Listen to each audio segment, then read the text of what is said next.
पर हमारे पास अगर एक कोई चार्ज Q हो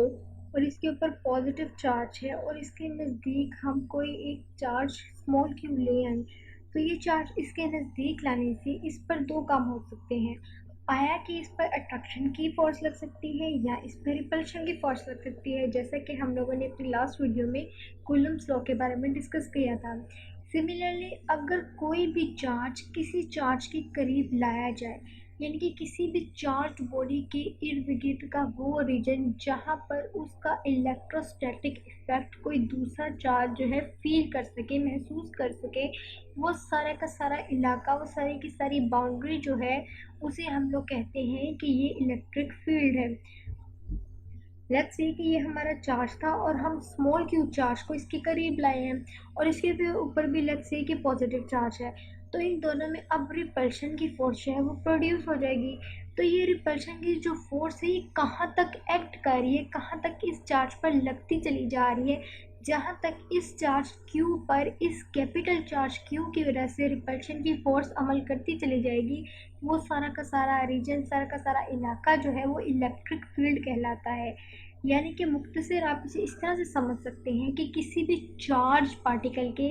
या चार्ज ऑब्जेक्ट के इर्द गिर्द का वो इलाका, जहाँ इर्द गिर्द का वो इलाका या वो फील्ड या वो रीजन जहाँ तक इसका इलेक्ट्रोस्टैटिक इफेक्ट, चूँकि ये एक इलेक्ट्रिकल चार्ज है तो इसका जो इफेक्ट होगा वो इलेक्ट्रोस्टैटिक इफेक्ट ही होगा ना, तो इसका इलेक्ट्रोस्टैटिक इफेक्ट कोई दूसरा चार्ज महसूस कर सके, आया कि वो अट्रैक्शन की सूरत में महसूस करें या रिपल्शन की सूरत में महसूस करें, जहाँ तक उसे फील करता चले जाएगा, महसूस करता चले जाएगा, वो सारा का सारा रीजन जो है इलेक्ट्रिक फील्ड की जो है वो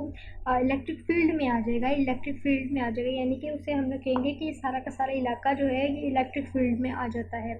और किसी भी पॉइंट पर, लेट्स से कि इस पॉइंट पर या इस पॉइंट पर आपको इलेक्ट्रिक फील्ड की इंटेंसिटी मालूम करनी हो, मतलब ये कि आपको ये मालूम करना हो कि इस पॉइंट चार्ज Q पर इस कैपिटल चार्ज Q की वजह से इलेक्ट्रिक फील्ड की शिद्दत कितनी है, उसकी इंटेंसिटी कितनी है, वो कितनी ज़्यादा इस चार्ज Q पर एक्ट कर रही है, इस चार्ज Q पर अमल कर रही है, तो उसे आप किसी भी पॉइंट पर अगर मालूम करेंगे इलेक्ट्रिक फील्ड की जो है स्ट्रेंथ को, तो उसे आप कहेंगे कि किसी भी पॉइंट पर इलेक्ट्रिक फील्ड की जो शिद्दत है उसे मालूम करने को आप कहते हैं कि इसे इलेक्ट्रिक इंटेंसिटी कहते हैं।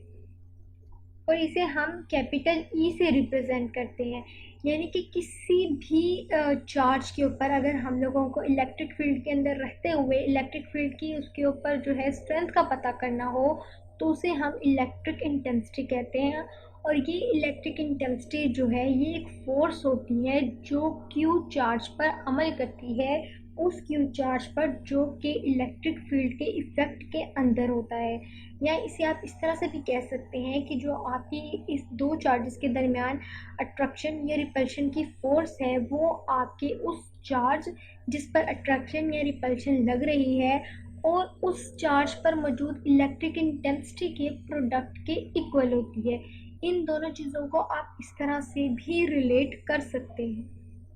और इलेक्ट्रिक इंटेंसिटी की जो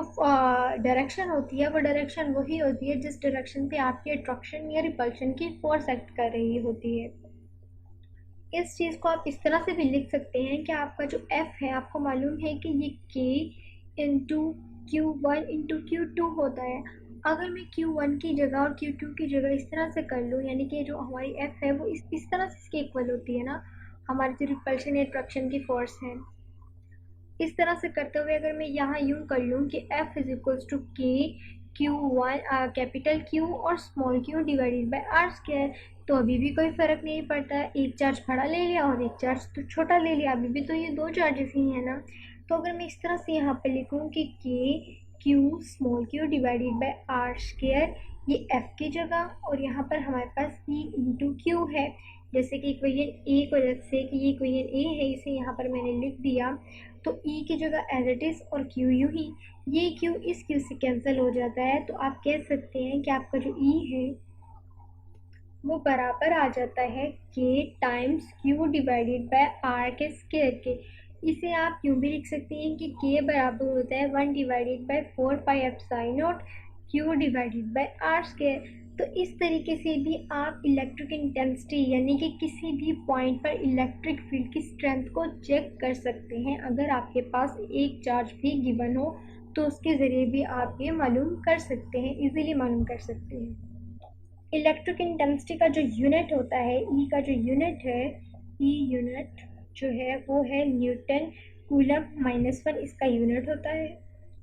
जैसे हम लोगों ने इलेक्ट्रिक फील्ड को डिस्क्राइब किया, इसी तरह अब हम लोग इलेक्ट्रिक फील्ड ऑफ लाइन को बताते हैं कि ये इलेक्ट्रिक फील्ड ऑफ लाइंस क्या है। इलेक्ट्रिक फील्ड ऑफ लाइन जो है इलेक्ट्रिक फील्ड से ही रिलेटेड है, यानी कि किसी भी इलेक्ट्रिक फील्ड में जो इलेक्ट्रिक इंटेंसिटी है उसकी जो डायरेक्शन को रिप्रेजेंट जिस लाइन से रिप्रेजेंट किया जाता है उस लाइन को हम इलेक्ट्रिक लाइंस कहते हैं, यानी कि इलेक्ट्रिक फील्ड्स ऑफ लाइन कहते हैं। यानी कि इस तरह लेट्स से कि मेरे पास यहाँ पर एक पॉइंट चार्ज Q है, इसे कैपिटल Q कह देते हैं और इस पर जो है पॉजिटिव चार्ज है। लेट्स से ये पॉजिटिव चार्ज है, तो जाहिर सी बात है इस पॉजिटिव चार्ज की वजह से यहाँ पर कोई ना कोई फील्ड तो प्रोड्यूस होगी जिसे हम इलेक्ट्रिक फील्ड कहते हैं। और इलेक्ट्रिक फील्ड जो है किसी भी पॉइंट पर, अगर मुझे इस पॉइंट पर, इस पॉइंट पर, इस पॉइंट पर, किसी भी पॉइंट पर इलेक्ट्रिक फील्ड की शिद्दत को, उसकी स्ट्रेंथ को चेक करना हो तो उसे मैं इलेक्ट्रिक इंटेंसिटी कहूँगी। अब इलेक्ट्रिक इंटेंसिटी को जो जाहिर करने का तरीका है और रिप्रेजेंट करने का जो वे है, तो हर पॉइंट पर इलेक्ट्रिक इंटेंसिटी की जो डायरेक्शन है वो इस तरह से एरोहेड से रिप्रेजेंट की जाती है। ये एरोहेड हमेशा जो है वो पॉजिटिव चार्ज से शुरू होता है, पॉजिटिव से ऑनवर्ड आगे की तरफ जाता है, यानी कि इसका हेड जो है वो पॉजिटिव से ऊपर की जानिब होता है, टेल जो है वो पॉजिटिव चार्ज की तरफ होती है। इस तरह हर पॉइंट पर इस तरह से इलेक्ट्रिक इंटेंसिटी की जो डायरेक्शन है उसे रिप्रेजेंट किया जा सकता है। अगर तो आपके पास इस तरह से चार्ज है कि यहाँ पर आपके पास लेट्स से कि कोई नेगेटिव चार्ज आ जाता है, तो नेगेटिव चार्ज की इलेक्ट्रिक इंटेंसिटी की जो लाइंस है जिसे इलेक्ट्रिक फील्ड ऑफ लाइन कहते हैं, यानी कि इलेक्ट्रिक इंटेंसिटी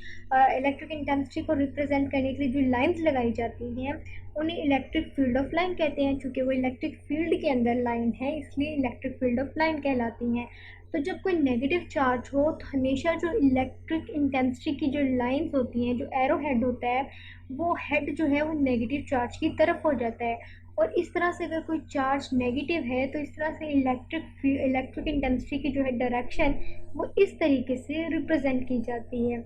अब अगर मैं इस तरह से कहूँ कि मेरे पास एक चार्ज है,